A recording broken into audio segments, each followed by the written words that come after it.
বউকে বেশি ভালোবাসলেই মনে হয় বউ লাই পেয়ে যাবে, বউ মাথার উপর চড়ে বসবে, বউ আমার আউট অফ কন্ট্রোল হয়ে যাবে। তাই বউকে ভালোবাসা যাবে না, অলওয়েজ প্রেশার দেওয়া লাগবে, অলওয়েজ চাপে রাখতে হবে। কোথাও ঘুরতে নিয়ে যাওয়া যাবে না, ভালোবাসা যাবে না, অলওয়েজ চাপে রাখবো। তাহলেই মনে হয় বউ আমার কথা শুনবে, বউ আমার ভয়ে থাকবে। অ্যাবসলিউটলি রং আইডিয়া।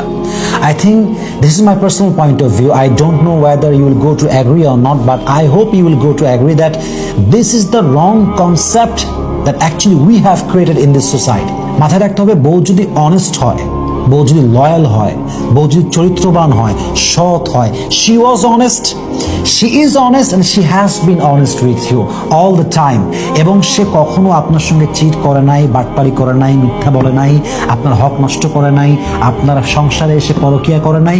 সে এক কথায় চরিত্রহীন নারী নয়। তাকে ভালোবাসতে what is your problem? What is your problem? সমস্যা কোথায়?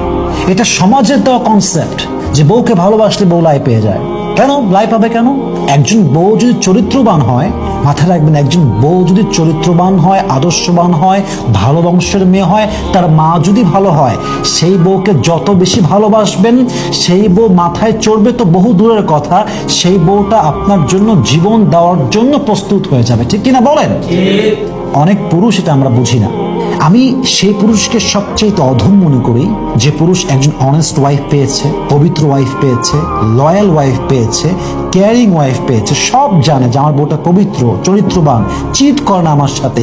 এত কিছু জানার পরেও যে স্বামী তার বউকে মূল্যায়ন করতে পারে না, কসম করে বলতে পারি এর মতো অধম, অযোগ্য, নিকৃষ্ট স্বামী আল্লাহর জমিনে সেকেন্ড আর কেউ হতে পারে না। ঠিক কিনা বলেন?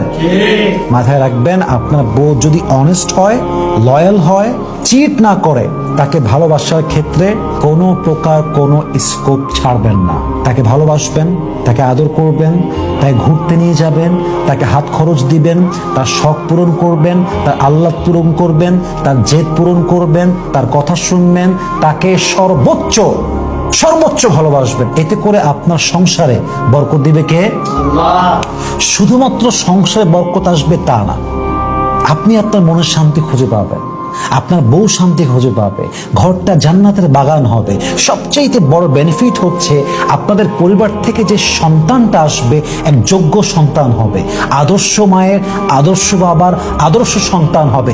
এমন একটা প্রজন্ম আপনি তৈরি করবেন যে প্রজন্ম শিখবে যে বউকে ভালোবাসলে, চরিত্রবান বউকে ভালোবাসলে বউটা আউট অফ কন্ট্রোল হয় না, বউটা অবাধ্য হয় না, বরং পুরুষ যদি একজন নারীর সঠিক যত্ন করতে পারে, সঠিকভাবে ভালোবাসতে পারে, ওই নারী একটা সুন্দর প্রজন্ম গিফট করতে পারে। ঠিক কিনা বলেন?